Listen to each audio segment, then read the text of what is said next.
Hello everyone, welcome to northern study point. दोस्तों, physics की series में आज हम अपने चैप्टर नंबर 2 का जो टॉपिक डिस्कस करेंगे वो होगा दोस्तों रिफ्रैक्शन।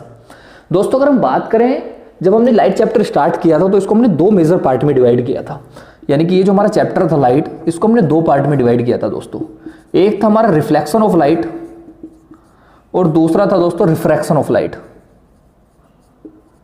ठीक है, अगर हम बात करें रिफ्लेक्शन ऑफ लाइट की तो वो हमने दोस्तों अपने प्रीवियस लेक्चर में डिस्कस कर लिया। यानी कि जो हमने अभी 2-3 क्लासेस ली हैं इस चैप्टर की, उसमें हमने अपना रिफ्लेक्शन ऑफ लाइट को अच्छे से डिस्कस कर लिया।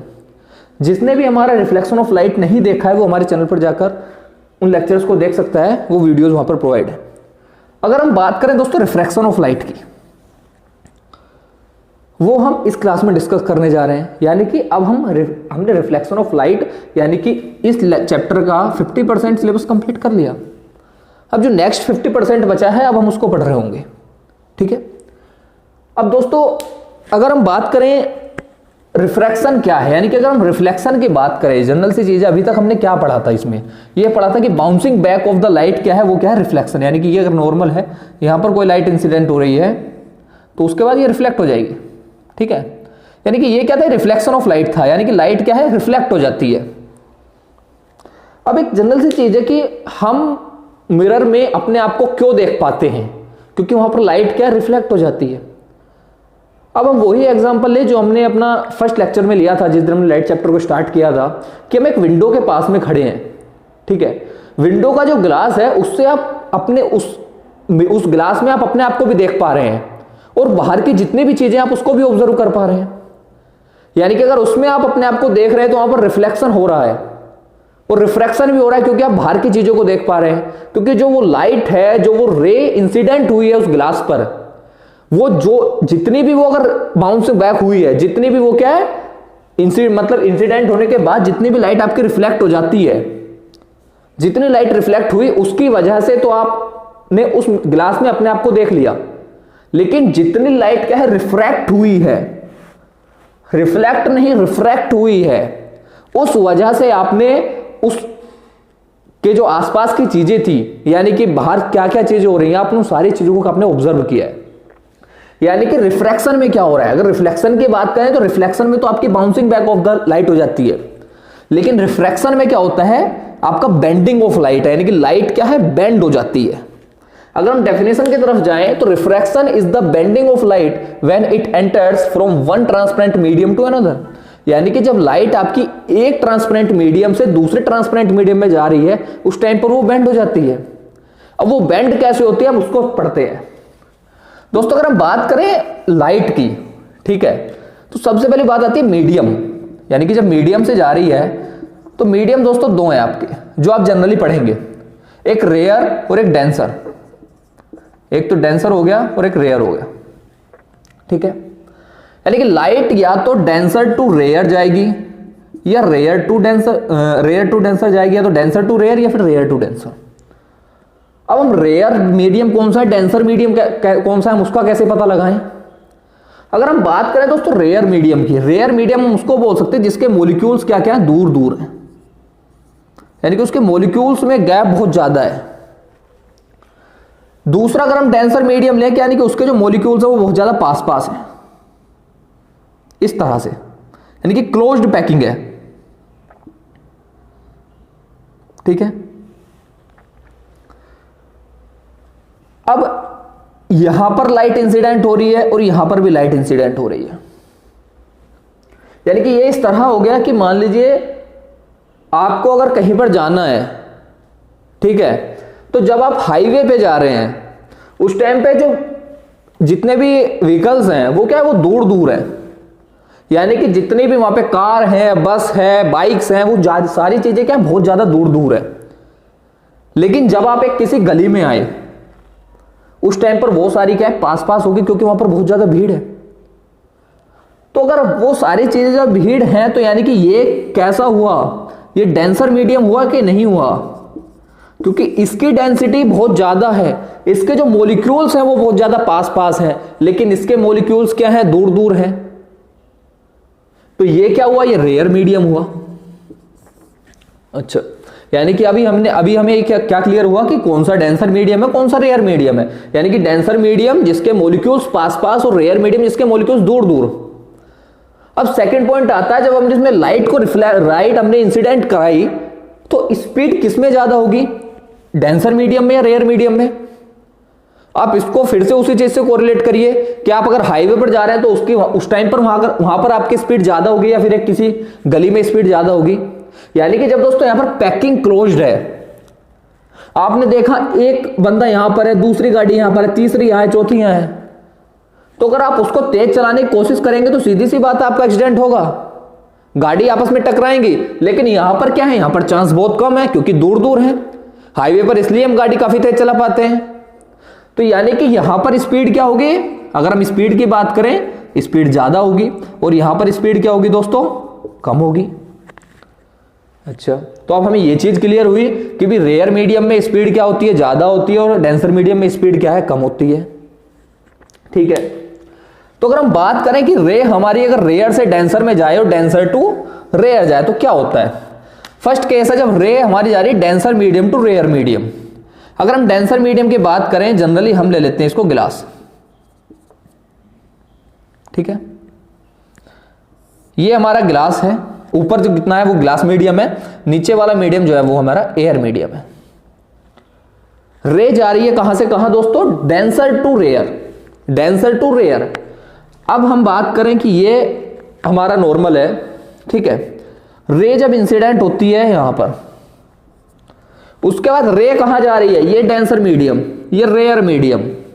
अभी क्या थी, जो हमारी जो गाड़ी चल रही थी वो बहुत आराम आराम से चल रही थी, लेकिन जैसे ही हमको दिखा कि यहां भी हम किसी गली को क्रॉस करके हम किसी हाईवे पर आ गए हैं, उस टाइम पर क्या होगा, आपकी जो स्पीड है वो बढ़ जाएगी।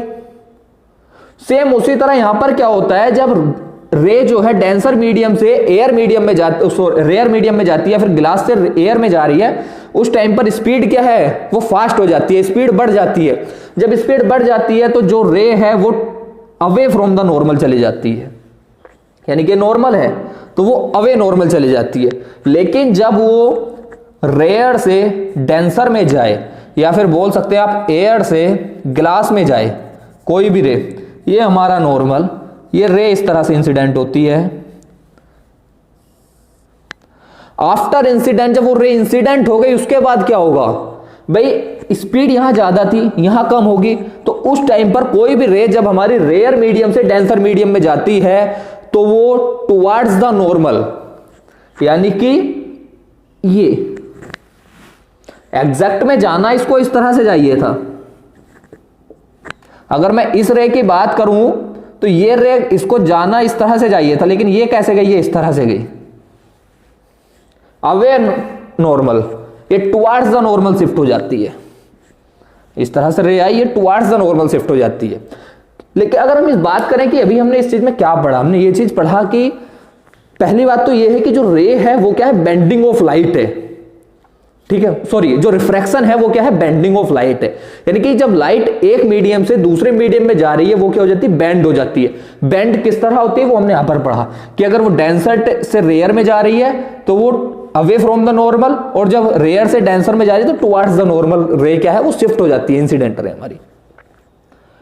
अब बात करें कि हमने ये पढ़ा कि डेंसर मीडियम के जो पार्टिकल्स हैं वो क्या है, क्लोज्ड होते हैं, बहुत ज्यादा उनकी पैकिंग क्लोज्ड होती है। रेयर के दूर दूर होते हैं। तो स्पीड कहां ज्यादा होती है, स्पीड आपकी रेयर में ज्यादा होती है, डेंसर में कम होती है। अब सेकंड पॉइंट है, speed of light is maximum in vacuum, यानी कि स्पीड ऑफ लाइट क्या है, मैक्सिमम है कहां, वैक्यूम में। दोस्तों वैक्यूम हम उस चीज को बताते हैं जहां पर एयर भी नहीं है, यानी कि एयर में भी कुछ ना कुछ क्या है, मॉलिक्यूल्स होंगे, कुछ ना कुछ पार्टिकल्स होंगे जो उस लाइट का अपोज करेंगे, जो बोलेंगे कि रुको थोड़ा आराम से जाओ। लेकिन वहां पर क्या है, वहां पर वैक्यूम मतलब एयर ही नहीं है वैक्यूम में, तो वहां पर स्पीड ऑफ लाइट क्या है, सबसे ज्यादा होती है, यानी कि 3 × 10⁸ मीटर पर सेकंड। एयर की भी अप्रोक्स इतनी ही होती है, एयर में भी। थर्ड पॉइंट है, cause of refraction is change in speed of light, यानी कि भी रिफ्रैक्शन हुआ तो रिफ्रैक्शन किसकी वजह से हुआ, अगर हम उस चीज पे जाए तो वो है स्पीड ऑफ लाइट, यानी कि जो चेंज हुआ स्पीड ऑफ लाइट में, यानी कि अगर ये ऐसे ही रे अगर ऐसे जाती, अगर ये यहां पर भी एयर मीडियम होता और यहां पर भी एयर मीडियम होता, तो ये रे जो है ये जैसे आ रही है उसी फ्लो में जाती। लेकिन यहां पर क्या है, यहां पर गिलास था, यहां पर एयर है, तो उसके बाद क्या यहां पर स्पीड कम थी, यहां स्पीड ज्यादा है, तो वो इस फ्लो में जा रही है। यहां पर आपका एयर है, यहां पर डेंसर है, अगर जो रे जानी चाहिए थी, अगर यहां पे भी हम एयर ले लेते हैं तो रे हमारी इसी तरह जानी थी, लेकिन क्या यहां पर गिलास है, ये डेंसर मीडियम है, तो ये टुवर्ड्स नॉर्मल शिफ्ट हो जाती है। ठीक है। अब दोस्तों उसी का एक एग्जांपल है ये, जब एक ग्लास स्लैब से हमने एक रे को पास कराया, ठीक है, जब एक ग्लास स्लैब से हमने रे को पास कराया तो होता क्या है, ये आपका एयर है, ये ग्लास स्लैब है और ये भी एयर है, यानी कि ये वैसा ही एग्जांपल है आपका जैसा कि आप विंडो से बाहर देख रहे हैं। अंदर खड़े थे, एयर में थे, रे उस मिरर से या उस गिलास से पास हुई और फिर से वो एयर में गई।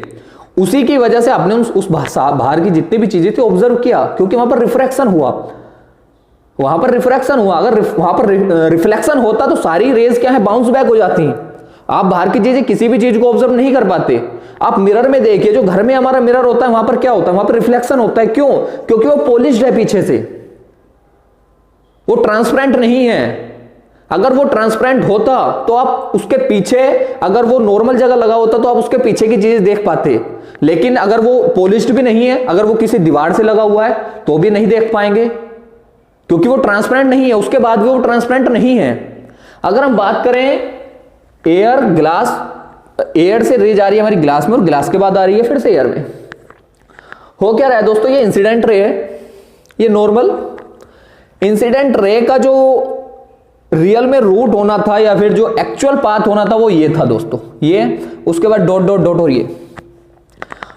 लेकिन आफ्टर रिफ्रैक्शन उसका हो कैसा रहा है पाथ, अब हम उसको डिस्कस करते हैं। यानी कि हमारी इंसिडेंट रे इंसिडेंट होती है, इस ग्लास स्लैब में आती है, ये हमारी ग्लास स्लैब, यानी कि ये हमारा रेयर मीडियम, ये हमारा डेंसर मीडियम। हमने ये पढ़ा, अगर रे हमारी रेयर से डेंसर में जा रही है, रेयर से डेंसर में जा रही है तो टुवर्ड्स नॉर्मल, यानी कि रे किधर शिफ्ट हो जाएगी, टुवर्ड्स नॉर्मल। यानी कि दोस्तों जाना तो इस पाथ से चाहिए था, लेकिन जा कैसे रही है, टुवर्ड्स नॉर्मल वो शिफ्ट हो जाती है। यानी कि ये नॉर्मल है तो वो नॉर्मल के पास क्या है, शिफ्ट हो जाती है। इस तरह से रे आपकी शिफ्ट हो जाती है। अब यहां पर इस पॉइंट पर जाने के बाद जो मीडियम है वो कैसा है, एयर है, ये नॉर्मल। अब जब ये एयर मीडियम है तो रे क्या हो रहा है, रे डेंसर से रेयर में जा रही है। यानी कि रे अगर डेंसर से हमारी रेयर में जा रही है तो वो away normal, away from normal, यानी कि नॉर्मल से दूसरी तरफ, नॉर्मल से दूर भाग रही है। तो ये रे क्या हो रही है, नॉर्मल से दूर भाग रही है। तो जो एक्चुअल पाथ होना था वो ये होना था, लेकिन अब आफ्टर रिफ्रैक्शन पाथ क्या हुआ, उस जो रे थी इंसिडेंट रे वो ये। अभी हमने जो चीज यहां पर पढ़ी कि रेयर से डेंसर, डेंसर टू रेयर, हमने उस चीज को यहां पर अप्लाई किया। यानी कि रे अगर हमारी रेयर से डेंसर में आ रही तो टुवर्ड्स नॉर्मल शिफ्ट हो जाती है, और डेंसर से रेयर में जा रही तो अवे नॉर्मल शिफ्ट हो जाती है। लेकिन उसके बाद भी यहां पर कुछ गैप बच जाता है। यानी कि एक्चुअल पाथ ये होना था और आफ्टर रिफ्रैक्शन जो पाथ है वो ये है। तो इसके बीच में जो ये गैप है इसको बोलते हैं दोस्तों lateral displacement.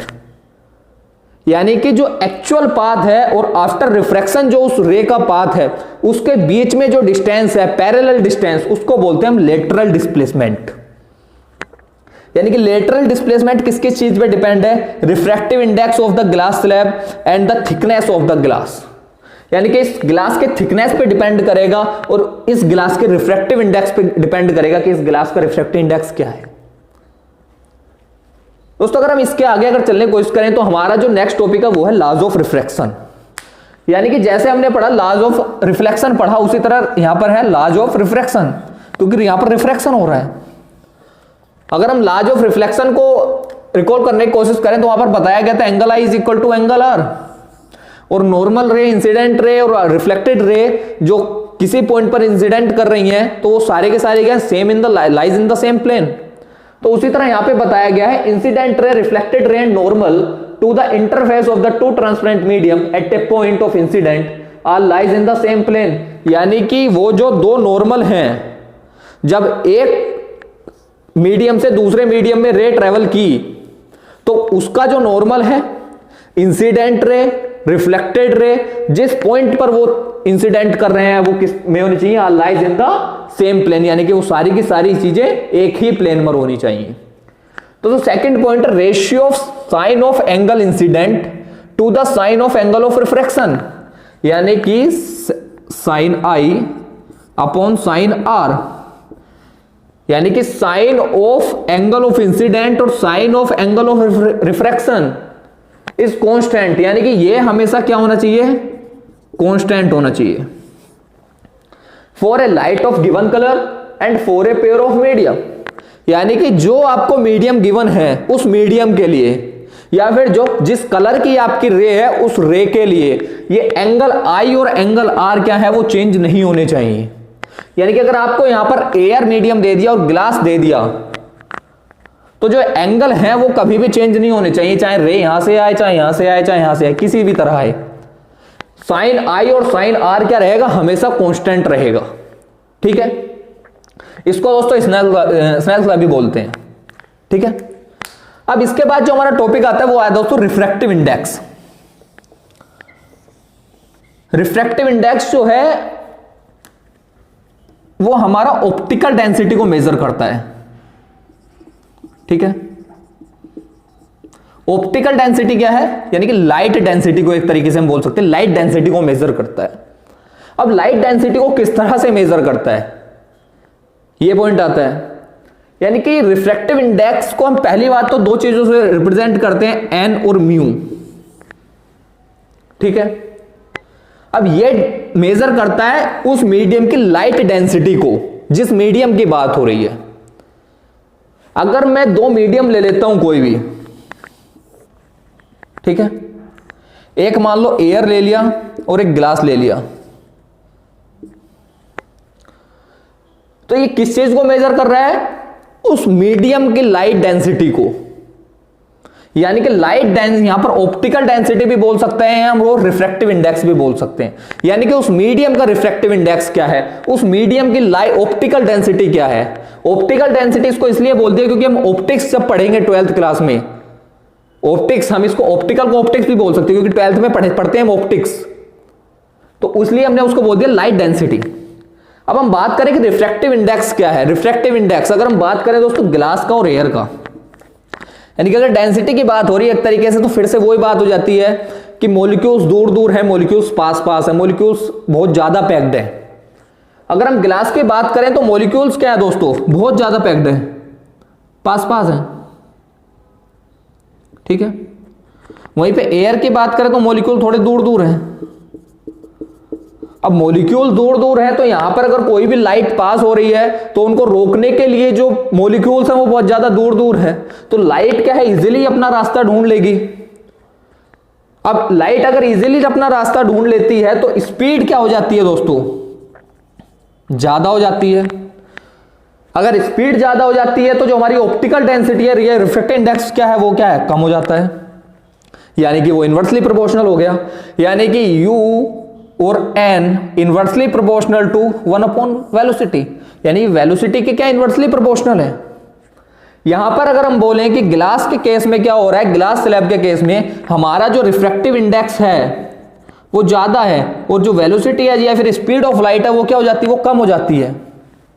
Speed of light कम हो जाती है क्योंकि यहां पर मॉलिक्यूल्स बहुत ज्यादा पैक्ड है। अगर मॉलिक्यूल्स पैक्ड है तो वहां पर लाइट को निकलने के लिए क्या है, जगह नहीं मिल पा रही है, उसको वहां पर ज्यादा प्रॉब्लम क्रिएट हो रही है।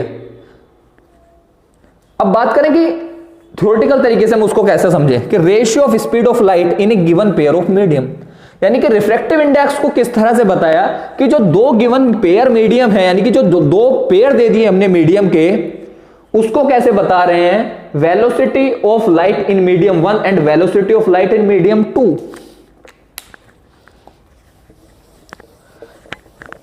यानी कि हमने अभी क्या पढ़ा, हमने यहां से पढ़ा कि जो हमारे u है या फिर n है वो इनवर्सली प्रोपोर्शनल है 1/वेलोसिटी, यानी कि वेलोसिटी के वो क्या इनवर्सली प्रोपोर्शनल है।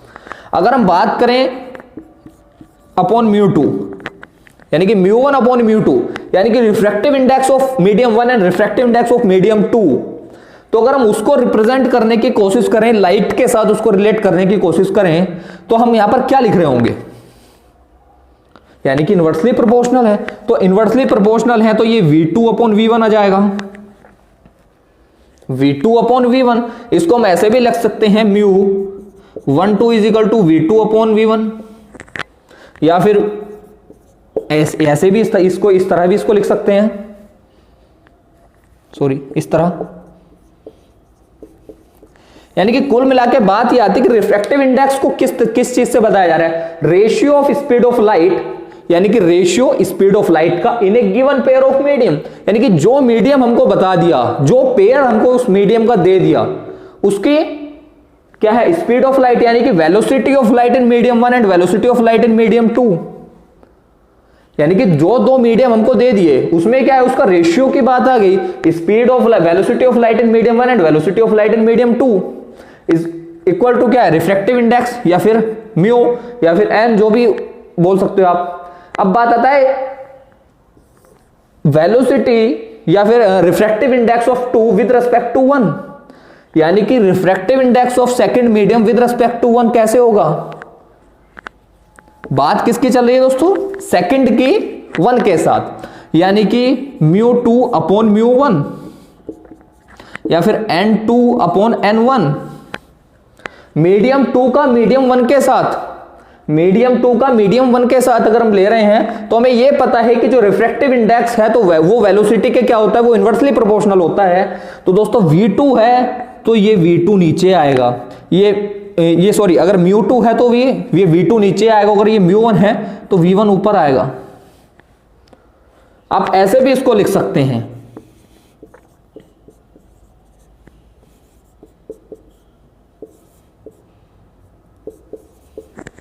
जब आप इसको डिवाइड करेंगे तो ये इस तरह से हो जाएगा और ये कूद कर ऊपर पहुंच जाएगा, तो सेम चीज है। तो आप इसको ऐसे भी लिख सकते हैं कि refractive index of two with respect to one, two with respect to one क्या होगा, V1 अपॉन V2, क्योंकि ये क्या है, रिफ्रैक्टिव इंडेक्स क्या है, वेलोसिटी के इनवर्सली प्रोपोर्शनल है। सेम इसी तरह refractive index of one with respect to two, refractive index of first medium with respect to second क्या हो जाएगा, N12। सेम इसी तरह जिस तरह से ये हो रहा है। तो दोस्तों अगर हम इस लेक्चर की बात करें, जो अभी तक हमने पढ़ा, सबसे पहले पढ़ा रिफ्रैक्शन क्या है, यानी कि रिफ्रैक्शन को हमने समझा कि वो क्या है, बेंडिंग ऑफ लाइट है, लाइट किस तरह से बेंड हो रही है। फिर हमने बेंडिंग के बारे में समझा कि बेंड जो लाइट हो रही है वो रेयर टू डेंसर हो रही है, डेंसर टू रेयर हो रही है। अगर रेयर से डेंसर में जा रही है तो टुवर्ड्स द नॉर्मल बेंड हो जाएगी, और अगर वो डेंसर टू रेयर जा रही है तो अवे फ्रॉम द नॉर्मल होगी। फिर बात आई कि स्पीड वैक्यूम में सबसे ज्यादा क्यों होती है लाइट की, तो उसका रीजन ये था कि वैक्यूम में इसलिए होती है क्योंकि वहां पर पार्टिकल्स नहीं है, यानी कि जब एयर भी नहीं है तो वहां पर कुछ भी नहीं है, तो वहां पर तो बिल्कुल जितनी मैक्सिमम हो सकती है उतनी होगी।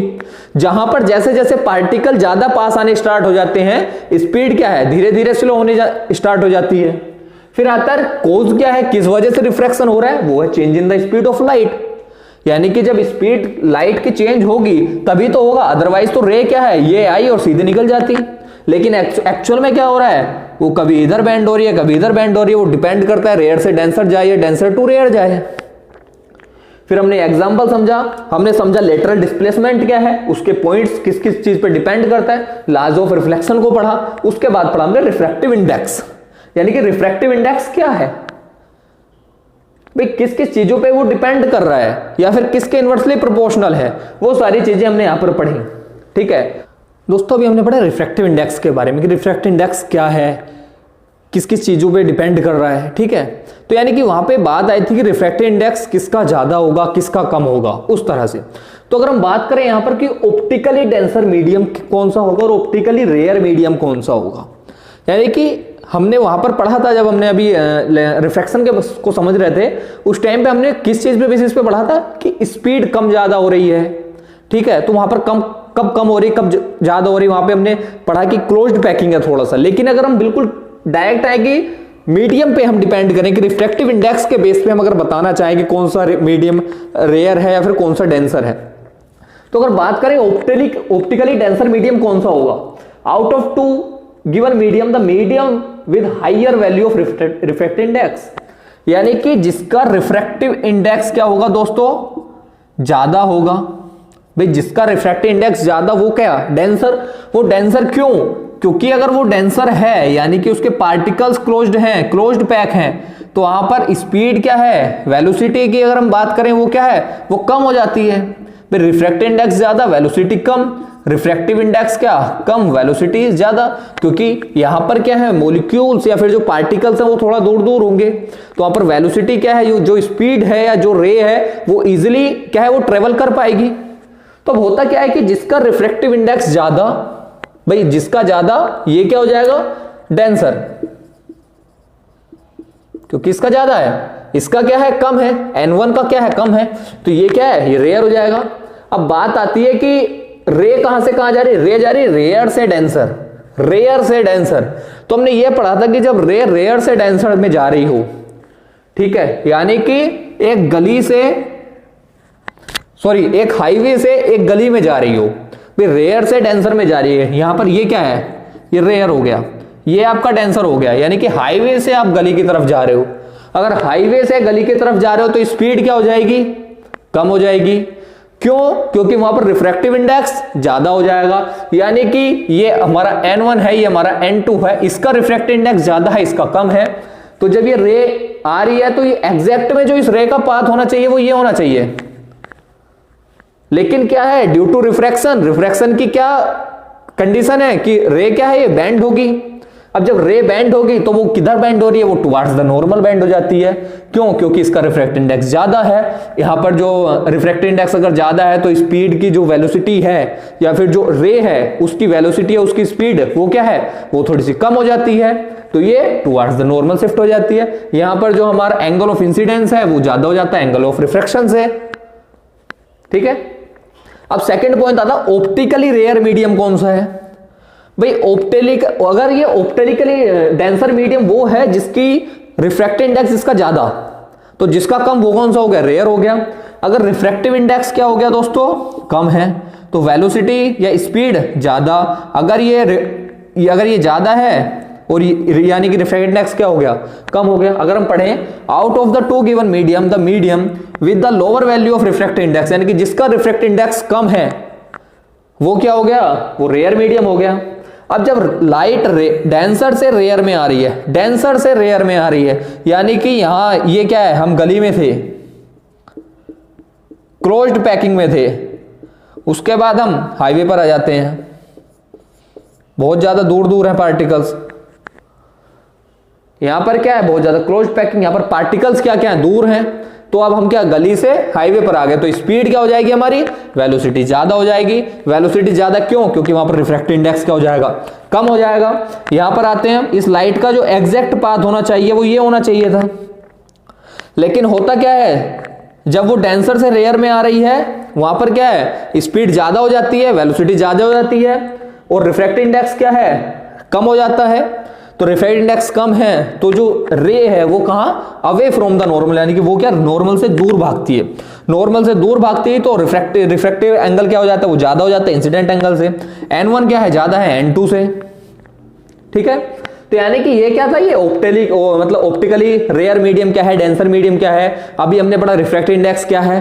तो अगर हम बात करें कि हमने ये भी पढ़ा था कि जो रिफ्रैक्शन होता है वो किस चीज से होता है, मेजरली हम यहां पर पढ़ेंगे लेंस के थ्रू, यानी कि रिफ्रैक्शन पढ़ेंगे हम 10th क्लास में, हमारे सिलेबस में क्या, लेंस के थ्रू रिफ्रैक्शन है। बात करें स्फेरिकल लेंस की, क्योंकि हमने ये पढ़ा था कि जो रिफ्रैक्शन होगा वो किस चीज से होगा, वो लेंस से होगा। 10th क्लास में हम किस चीज से पढ़ेंगे, लेंस से, कि रिफ्रैक्शन लेंस से हो रहा है। तो दोस्तों स्फेरिकल लेंस क्या होता है, सबसे पहली बात ये आती है कि स्फेरिकल लेंस क्या है। अगर स्फेरिकल लेंस क्या है, ए transparent medium bound by the two surface of which one और बोथ सरफेस आर कर्व, यानी कि वो क्या है, वो बाउंड है दोनों तरफ से, लेकिन उसका एक या फिर दोनों तरफ से अगर वो कर्व है तो उसको हम बोल सकते हैं दोस्तों स्फेरिकल लेंस। अब बात आती है स्फेरिकल लेंस को हम दो पार्ट में डिवाइड करते हैं, कॉन्वेक्स लेंस और कॉनकेव लेंस। अगर हम बात करें कॉन्वेक्स लेंस की, तो कॉन्वेक्स लेंस क्या है? थिन फ्रॉम द कॉर्नर, यानी कि अगर हम ये क्या है, ये दोस्तों कॉर्नर है, यहां से क्या है, यहां से पतला है, थिक एट द सेंटर, यहां से ये क्या है, ये थिक है, यहां से थिक है, यहां से थिन है, और कन्वर्जिंग है, ये क्या है, ये कन्वर्जिंग है। इसको कॉन्वेक्स को क्या बोलते हैं? कन्वर्जिंग। अब ये क्या है दोस्तों, ये प्लेन कॉन्वेक्स है और ये बाई कॉन्वेक्स है, यानी कि दोनों तरफ कॉन्वेक्स है, ये प्लेन कॉन्वेक्स है। अब ये कैसे बनता है, अगर हम बात करें तो मान लीजिए एक स्फेरिकल और ये, यानी कि ये जो इसका बीच वाला पार्ट है, ये वाला, ठीक है, और ये इसका सेंटर ऑफ कर्वेचर हो गया, तो ये क्या है, ये हमारा बाई कॉन्वेक्स है। अगर हम बात करें कॉनकेव लेंस की, तो थिक फ्रॉम द कॉर्नर, यानी कि कॉर्नर से क्या है, थिक है, यहां से क्या है, थिक है, थिन एट द सेंटर, यहां से क्या है, थिन है, ये थिन है, यहां से क्या है, थिक है, और डाइवर्जिंग है, ये डाइवर्ज करता है, ये प्लेन कॉनकेव हो गया, ये बाई कॉनकेव हो गया, यानी कि वो दोनों तरफ कॉनकेव है, यहां पर सिंगल कॉनकेव है। अगर हम बात करें कि ये कैसे बन रहा है, अभी कॉनकेव जो लेंस है वो कैसे बन रहा होगा, ठीक है, वो आपका बन जाता है इस तरह से, एक ये हो गया, ठीक है, और एक ये हो गया आपका, तो ये जब इस तरह से ये होगा, ठीक है, ये तो इस तरह से ये इसका सेंटर ऑफ कर्वेचर हो गया, ये इन दोनों के अलग अलग हो गए, ठीक है, ये इसका सेंटर ऑफ कर्वेचर हो गया, ये कॉन्वेक्स के लिए, ये हमारा कॉनकेव के लिए। अब दोस्तों हम बात करते हैं कि कॉनकेव लेंस क्या है, कॉन्वेक्स लेंस क्या, हमने ये पढ़ लिया, लेकिन जब हम बात करेंगे कि रे डायग्राम हमें बनाने हैं, कि ये इमेज कैसे फॉर्म करा रहे होंगे, तो उसके लिए हमें रूल्स की रिक्वायरमेंट पड़ती है कि रूल्स क्या है, ठीक है, कॉनकेव लेंस के लिए या कॉन्वेक्स लेंस के लिए रूल्स क्या है, रे डायग्राम अगर हम बना रहे हैं उनके इमेज फॉर्मेशन के लिए रूल्स क्या है। अब हम उनको पढ़ लेते हैं कि क्या रूल्स हैं जो हमें फॉलो करने होंगे जब हम इमेज फॉर्म करा रहे होंगे। दोस्तों अगर हम रूल्स की बात करें कि स्पेरिकल लेंस के रूल्स के बारे में अगर हम बात करें कि इमेज फॉर्मेशन के लिए क्या क्या रूल्स हैं, कि भाई अगर हम कॉन्वेक्स लेंस से कोई अगर इमेज बना रहे हैं, कॉनकेव लेंस से कोई इमेज बना रहे हैं, तो उनके रूल्स क्या है। दोस्तों रूल्स उसी तरह है जैसे हमारे मिरर फॉर्मूला, मतलब मिरर्स के लिए थे, यानी कॉन्वेक्स लेंस के लिए, कॉनकेव लेंस के लिए, ठीक है, लेकिन यहां पर क्या थोड़ा थोड़ा चेंजेस होगा, हम उस चीज को ऑब्जर्व कर लेते हैं कि वो क्या क्या है। अगर हम बात करें कि लाइट रे पैरेलल टू प्रिंसिपल एक्सिस अगर आ रही है, तो अगर कोई भी ray parallel to principal axis आ रही थी, तो अगर हम वहां की बात करें कि मिरर की बात करें, तो आफ्टर रिफ्लेक्शन वो फोकस से होकर जा रही थी, यानी कि अगर कोई भी ray parallel to principal axis आ रही थी, वो आफ्टर रिफ्लेक्शन फोकस से होकर जा रही थी। लेकिन यहां पर कॉन्वेक्स लेंस में भी फोकस से होकर जाएगी, लेकिन कॉनकेव में भी होकर जाएगी, लेकिन यहां पर कैसे होगा हम उस चीज को ध्यान में रखते हैं। यानी अगर हम कॉन्वेक्स लेंस के लिए करें, a ray of light parallel to principal axis of the convex lens always pass through the focus, यहां तक ठीक है, फोकस से जाएगी, on the other side of the lens, यानी कि लेंस के दूसरे साइड वाले फोकस से, यानी कि ये भी फोकस होगा, ये एक लेंस के लिए फोकस होगा और ये दूसरे लेंस के लिए फोकस होगा। ये फोकस, ये उसका सेंटर ऑफ कर्वेचर, ये भी फोकस, ये उसका सेंटर ऑफ कर्वेचर।